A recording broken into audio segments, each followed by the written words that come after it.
fawran wa hiya itqu raqabatin mu'minatin salimatin fa in ajaza shama syahrayn mutatabi'ain fa in ajaza at'ama 60 miskinan 60 muddan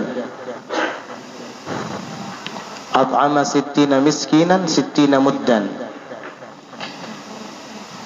Dan termasuk dosa lisan adalah al-zihar.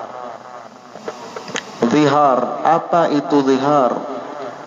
Zihar itu adalah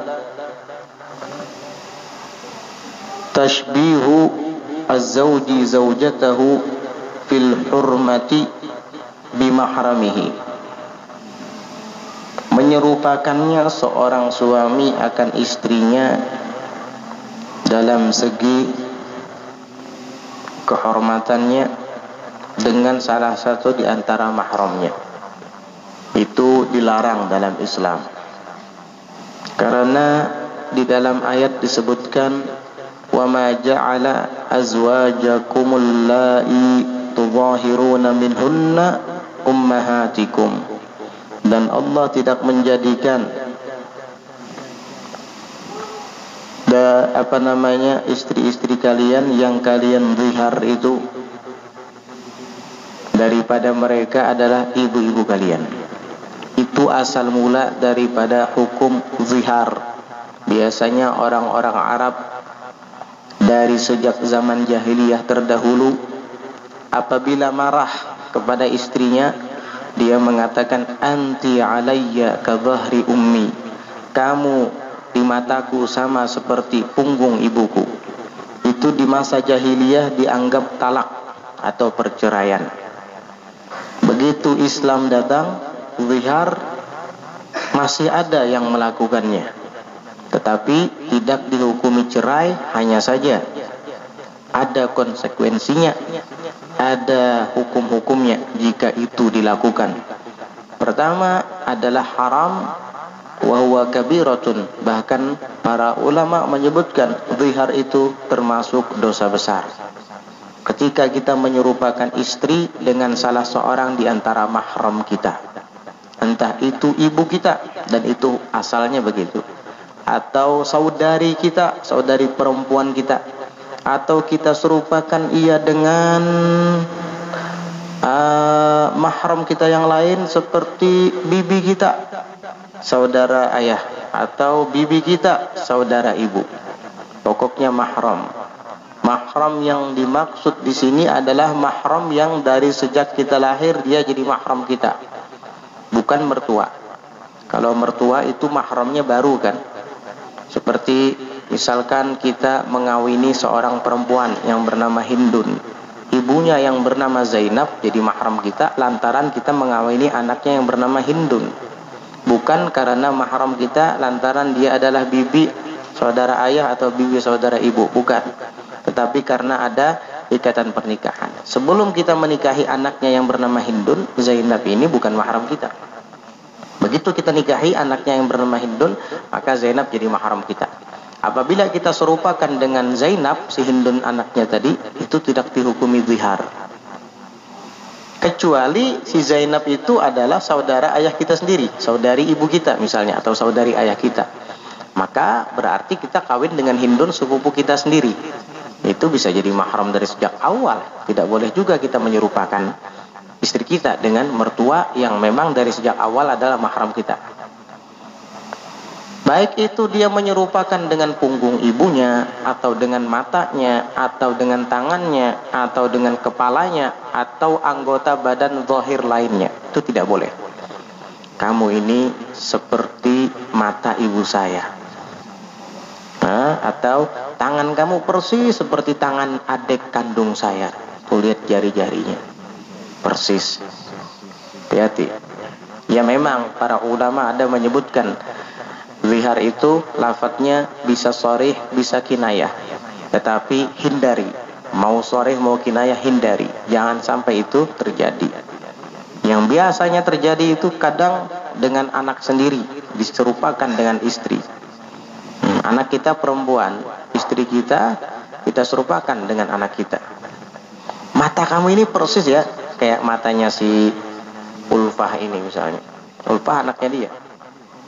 Pantas ibunya soalnya. Enggak boleh kamu begitu.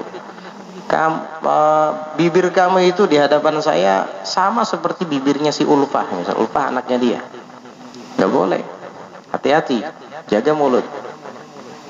Kalau kita tidak belajar mungkin sering kita melanggar hukum ini. Tetapi kalau menyerupakan dengan anggota yang batin itu tidak apa-apa. Seperti misalnya kamu ini baik hati seperti hati ibu saya. Enggak apa-apa.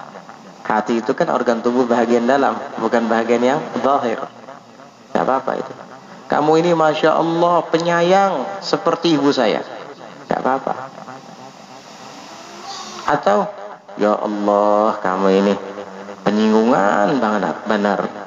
Makanya adingku perajuan benar. Adingku kayak itu tuh. Itu enggak apa-apa. Karena itu bukan anggota badan yang zahir, sifat namanya itu. Tapi kalau menyerupakan mata, menyerupakan tangan, apalagi menyerupakan punggung, itu jelas-jelas sharih.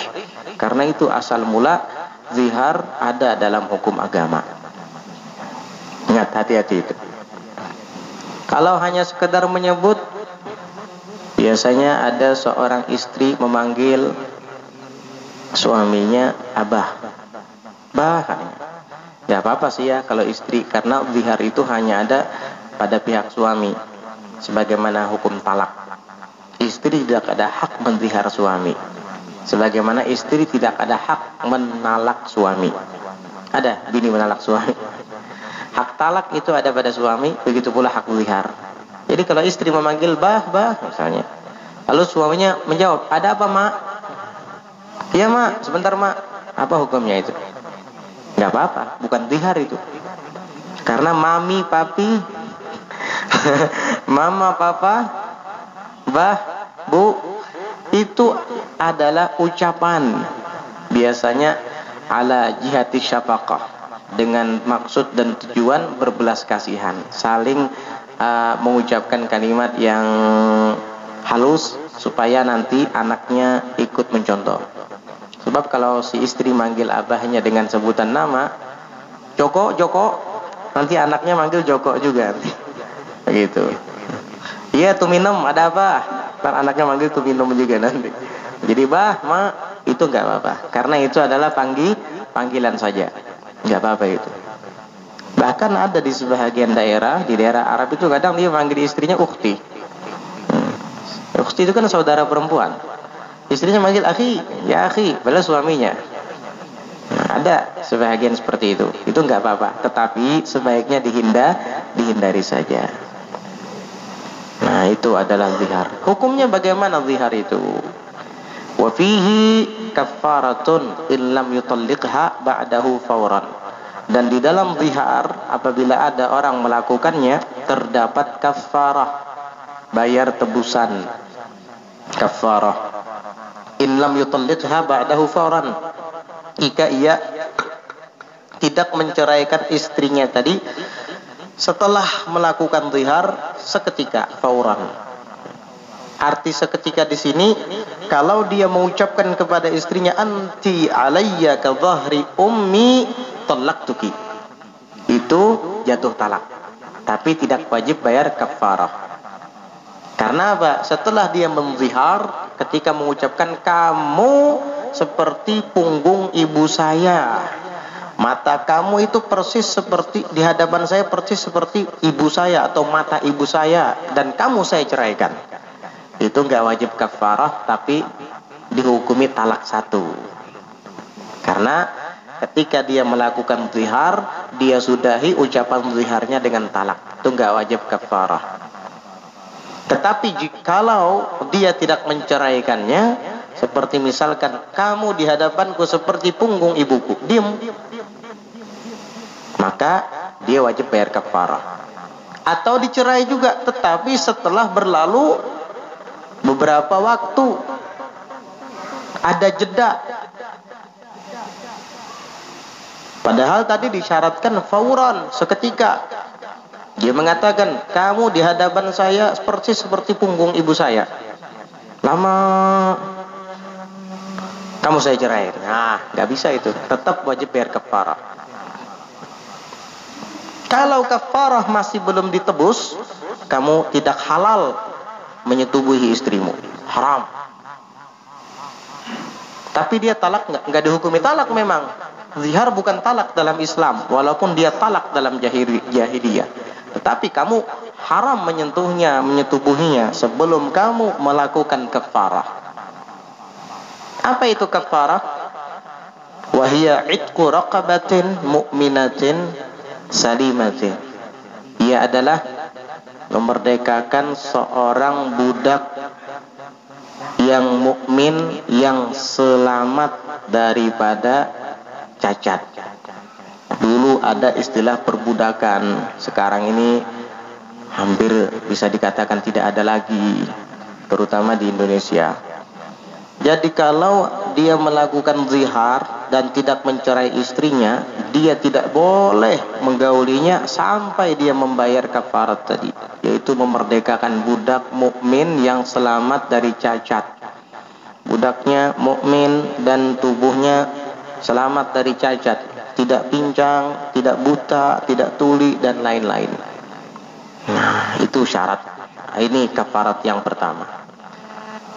Fa'in ajaza, maka jika dia tidak mampu memerdekakan budak, entah karena memang tidak ada perbudakan seperti saat ini, sekarang ini di zaman kita, atau ada juga cuma dia orang miskin tidak punya budak, maka shoma syahraini mutatabi'ain, dia wajib berpuasa 2 bulan berturut-turut.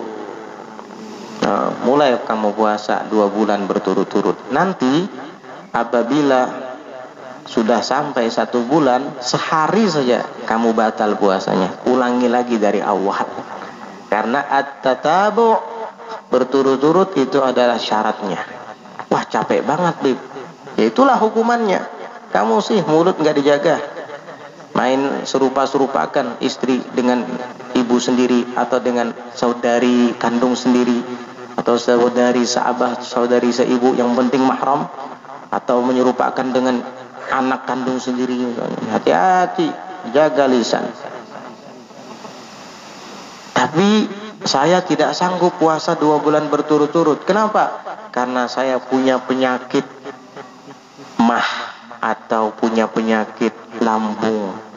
Saya jangankan puasa 2 bulan berturut-turut, Ramadan saja saya tidak bisa full puasanya lantaran ada penyakit itu. Apalagi 2 bulan berturut-turut. Ramadan kan cuma 1 bulan, saya nggak bisa full. Ada yang dikodok karena memang dia penyakitan, atau karena likibaris sin, orangnya sudah tua. Jangankan puasa kafarat, katanya puasa Ramadan saja saya bayar mut setiap harinya. Nah, ini namanya orang yang memang tidak mampu. Kalau kamu, saya nggak sanggup 2 bulan berturut-turut. Kenapa? Masa maliur kada berokok? Ya, nggak bisa itu. Rokok itu bukan halangan. Iya. Ini kalau alasannya tepat, tidak sanggup melaksanakan puasa 2 bulan berturut-turut karena tadi maradun muzmin, dia memiliki penyakit yang berkepanjangan seperti mah, asam lambung dan lain sebagainya, atau stroke walaupun usianya masih relatif muda, atau dia memang sudah dikibaris sin, sudah tua, sudah lanjut usia, kakek-kakek misalnya. Nah, itu fa'in ajaza, maka jika tetap ia lemah, tidak sanggup, budak nggak punya, puasa 2 bulan berturut-turut nggak bisa, al-ta'ama sittina miskinan sittina muddan, wajib dia memberi makan 60 orang miskin sebanyak 60 mud. Al-ta'ama sittina miskinan sittina muddan, memberi makan 60 orang miskin dan 60 mud, masing-masing setiap 1 orang miskin 1 mud beras. 1 mud beras itu nggak nyampe 1 liter. Ya 1 liter kurang sedikit lah. Anggap 1 liter ya. Gak usah pelit kita. Lebih baik lebih daripada kurang. Berarti 60 liter. Kalau 60 liter itu berarti 3 black. Ya. 3 belek kan, 1 belek 20 liter. 3 belek berarti. Setiap orang miskin 1 liter kamu kasih. Itu adalah cara membayar kafarat bagi orang yang pernah menzihar istrinya. Ayo hati-hati dari sekarang, jaga lidah, jangan asal bicara, terutama yang masih bujang, yang akan menikah. Ya, harus belajar apa saja hukum-hukum yang berkaitan dengan pernikahan. Itu wajib. Sebelum melakukan sesuatu, terutama ibadah, nikah itu bahagian daripada ibadah, bahagian daripada sunnah Nabi kita Muhammad sallallahu alaihi wasallam. Wajib bagi kita untuk mempelajarinya dan apa saja yang berkenaan dengan nikah itu sendiri, seperti hukum talak, hukum zihar. Ini mungkin ada yang pernah melakukan ini karena nggak tahu dia. Ayo, hati-hati, makanya belajar dulu. Jangan asal nikah aja. Ayam juga bisa kayak gitu, kambing juga bisa, cuma sekedar kawin saja, tapi tidak mempelajari hukum-hukumnya.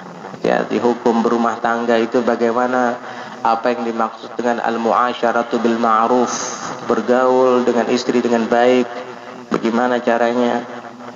Itu ada undang-undangnya tuh dalam agama.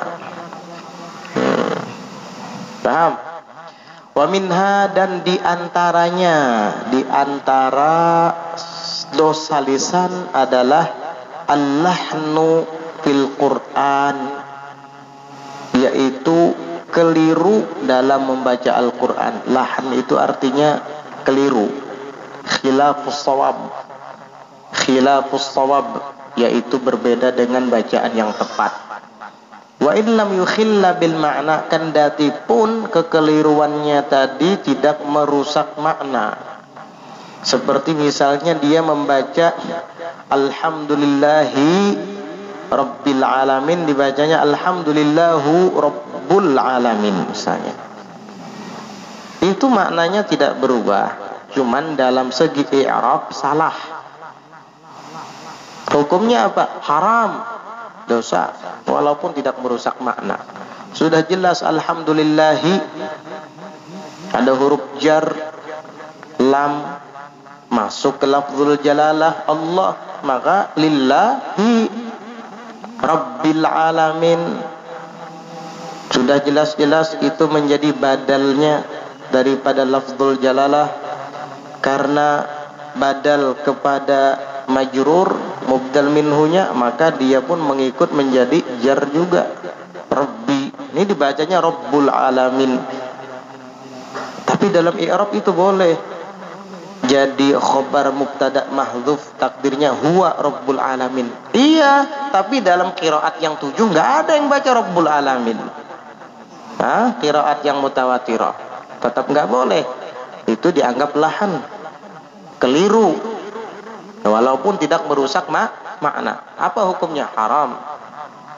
Apalagi kalau merusak makna. Alhamdu dibaca alkamdu, alhamdulillahi rabbil alamin dibaca ngalamin. Hati.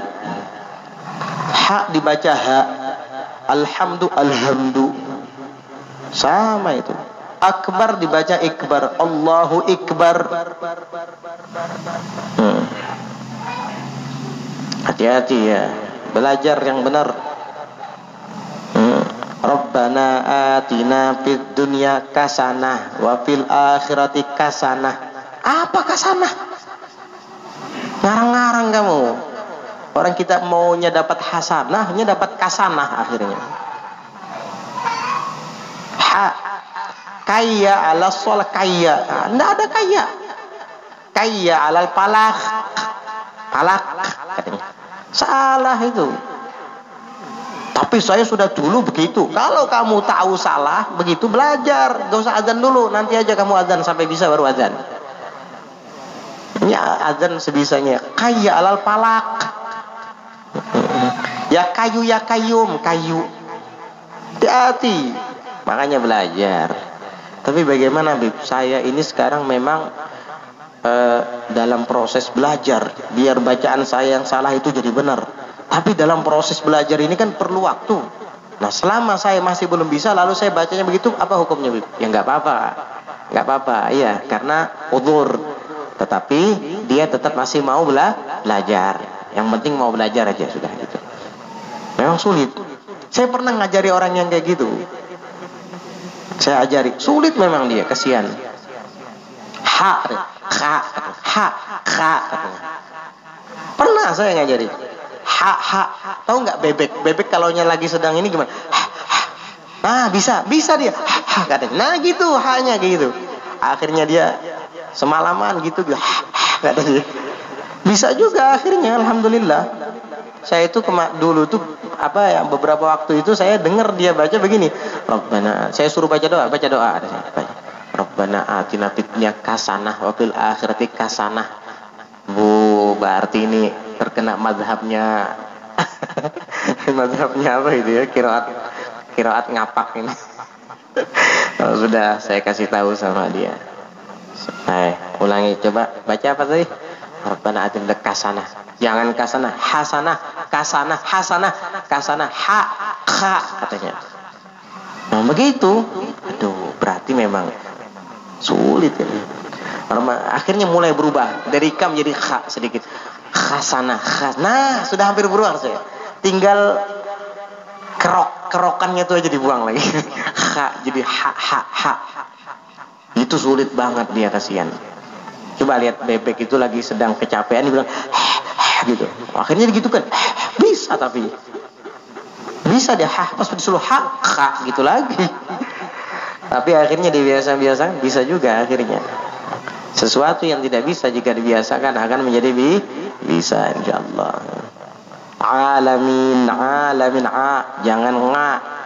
Assalamualaikum, alaikum. Itu ya. Haram loh hukumnya loh ya. Kalau sudah tahu itu salah, kamu bacanya salah. Haram.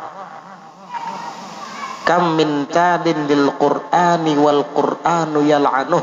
Betapa banyak orang baca Quran tapi Qurannya melaknat dia. Mungkin dia lahan tadi itu, nggak belajar.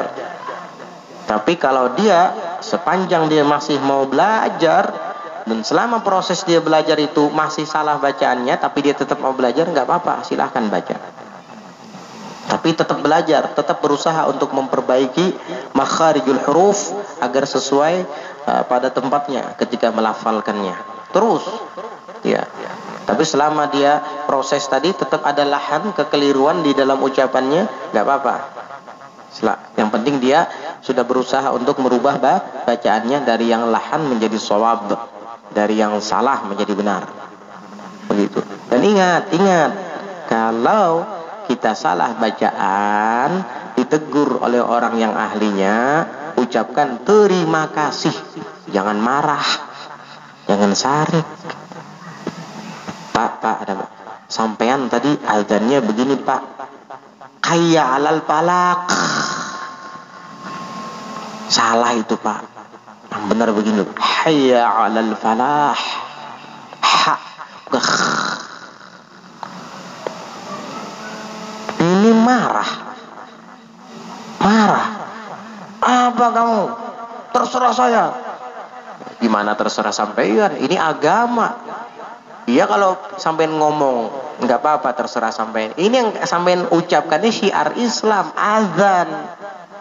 Oh nggak bisa terserah saya. Kalau terserah sampean ya kalau ngobrol ngomong-ngomong terserah sampean nggak apa-apa. Iya. Misalnya susah payah nggak apa-apa. Saya sudah susah payah nggak apa-apa. Ngomong pribadi sampean paling diketawakan.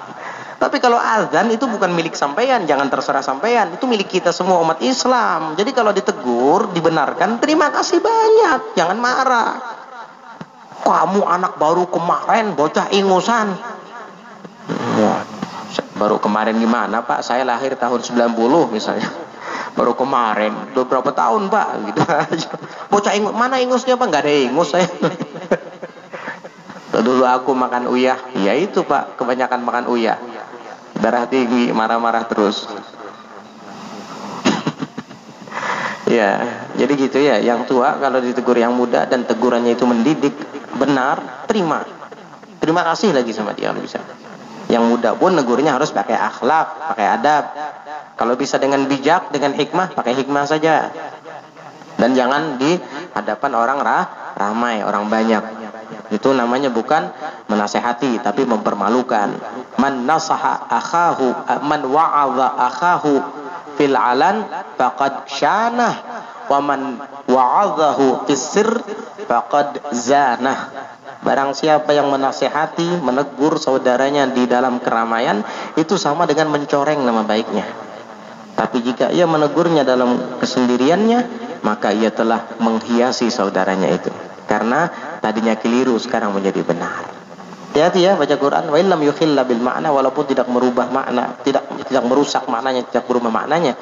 Tapi kalau keliru, sengaja, dan dia tidak mau belajar, dosa. Bacaannya bukan malah mendapat pahala, justru dapat dosa. Karena itu termasuk maksiat lisan. Siapa yang bilang? Nih, Al-Habib Abdullah bin Husain bin Tahir. Maksiat lisan. Kamu baca Quran niatnya pengen dapat pahala kan? Pengen dekat sama Allah. Terbalik, malah dapat dosa, kasihan. Lantaran lahan dan tidak mau belajar. Tapi kalau lahan itu terus ada, selama ia masih tetap mau belajar, nggak apa-apa. Asal tetap terus mau belajar. Wasu'alu lil ghani bimalin aw hirfatin wan nadhru biqasdi ihramil warithi wallahu a'lam bis-shawab. Ada pertanyaan? Ya. Oh, ini surat ini bukan pertanyaan. Tuh. Assalamualaikum warahmatullahi wabarakatuh. Waalaikumsalam warahmatullahi wabarakatuh. Ulun hendak bertakun. Ulun ini berjual rumah tapi masih kurang senilai 20 juta rupiah. Sudah hampir setahun. Di awal perjanjian 3 bulan aja inya lunasi. Ternyata hingga saat ini belum lunas. Surat-surat masih wadah ulun, kecuali inya lunas hanya ulun unjuk. Bujur aja. Kata lunas lagi. Jadi kemarin ulun buat perjanjian lawan inya hitam di atas putih. Jika dalam waktu 2 bulan inya tidak bisa melunasi, ulun suruh keluar dulu dari rumah, kecuali inya bisa melunasi. Hanya ulun unjuk rumah dan surat-suratnya. Ternyata inya kada mau keluar dari rumah. Dianggapnya menyewa 1 juta rupiah sebulannya. Sebulan inya jua yang bepadah hendak menyewa dan menentukan nilai sewanya tadi. Jadi pertanyaan ulun, apakah uang sewa yang 1 juta tadi termasuk uang riba? Dan seandainya inya menggadaikan rumah itu ke bank atau pegadaian untuk melunasi rumah tadi meskipun atas nama inya, tapi surat-suratnya masih atas nama ulun, apakah ulun juga tempat menginjam uang riba? Nah, pertama dulu, utang tetap utang. Jangan dijadikan sewaan-sewaanan. Nggak ada sewaan-sewaan. Kapan ada akad sewa menyewanya? Nggak ada akad kamu waktu pertama kali bertransaksi dengan orang kan akad jual beli. Nggak ada akad ijarah. Kenapa dirubah jadi akad jual beli? Udah gitu, yang membeli rumah pertama itu tadi, dia yang menentukan kadar sewaannya 1 bulan 1 juta. Dari mana itu hukum? Ya. Akadnya jual beli jangan dirubah jadi ijarah, sewa menyewa. Yang kedua, kejanggalannya adalah kok dia yang menentukan 1 juta ya saya bulan. Orang nggak di mana-mana kalau mau nyewa rumah itu yang menentukan adalah yang punya rumah, bukan yang mau nyewa. Saya sewa rumah kamu ini ya 1 bulan 1 juta. Tanda tangani. Kamu yang menentukan kadar nilainya. Kamu nyewa sama saya. Nggak bisa, saya yang punya rumah. Kalau mau 1.500.000. Itu. Tapi yang kecuali dia nawar, gimana kalau 1 juta saja saya nggak sanggup 1.500.000. Itu pun tergantung persetujuan pemilik rumah, kan gitu. Bukan dia yang menentukan. Jadi bagaimana? Utang tetap utang, wajib dibayar. Bagaimana kalau seandainya dibantu dengan meminjam uang ke bank? Ya, man a'ana ala ma'siyatin wa la bi syarri kalimatin kana syarikan lahu fiha. Barang siapa yang menolong atas kemaksiatan walau hanya dengan sepatah kalimat, dia ikut serta dalam dosanya. Jangan. Terus gimana? Ya udah, tanya aja sama dia. Apa yang kamu punya misalnya? Atau Kalau kamu tidak bisa melunasi selama 20 juta tadi, maka kamu bayarnya secara berangsur misalnya kan. Setiap bulannya mungkin 500 ribu kah dulu. Kalau ada lebih mungkin ditambah 1 juta. Begitu, diberi keringanan. Itu aja caranya. Karena yang namanya utang tetap utang. Jangan dirubah jadi sewaan-sewaan. Seandainya kita tidak tahu, ternyata dia meminjam uang ke bank dengan caranya sendiri tanpa harus menggadaikan rumah yang kita jual kepadanya, mungkin dia dengan cara apa, kita tidak tahu itu. Yang ada kita menerima uang darinya 20 juta, sisa pelunasan itu. Nggak masalah, terima aja. Kalau kita nggak tahu ya, kalau kita tahu ya jangan. Apalagi menyuruhkan. Maka itu nah surat menyuratnya gadaikan ini kan pinjam duit ke bank enak, bayar loan aku. Kamanya ada hutang loan bank, jangan ada loan aku lagi. Itu melajari ngarannya. Melajari cara baik gitu. Sama kamu dapat dosanya juga. Iya. Jadi begitu caranya. Banyak alternatifnya. Bisa kita beri tempo waktu lebih panjang lagi, atau mungkin ada barang berharganya suruh jual. Kamu punya sepeda motor 3 buah, bayar utang nggak bisa, saya perlu duit, jual 1 buah misalnya. Kan berlebihan, buat apa berlebihan? Laku 5 juta, kasih 5 juta, masih ada 15 lagi. Barang apakah pulang kita? Kan begitu. Makanya kalau kita merasa tidak sanggup membeli sesuatu, jangan beli, nambah beban pikiran aja nanti. Maka ini kalau kada dibayar sampai ke mati, dan kita terhalang dari pahala amal baik kita jika meninggal dunia sementara kita masih terpaut dengan hutang, kecuali harta warisan kita dapat melunasinya. Kalau harta tarikah peninggalan kita itu dapat melunasi utang-utang kita, ahlan wa sahlan. Tapi kalau enggak, udah istrinya kasihan, anaknya harus menanggung beban utang suaminya. Uang tarikah yang ditinggalnya untuk diwarisi tidak cukup bayar hutang. Jangan. Yughfaru lisyuhada'i jami'udz dzunub illa ad-dain, atau kullu dzanbin illa ad-dain. Dimaafkan, diampuni dosa para orang-orang mati syahid itu, kecuali utang. Utang nggak bisa. Utang tetap dibayar. Nah, orang tuh mati syahid, surga kan harusnya. Tapi mati syahidnya dia tidak menghalangi wajibnya bayar hutang, tidak membuat hutang terlunasi. Oh biar sidin mati syahid juga, biar dia utang sidin harus dilunasi. Gak bisa.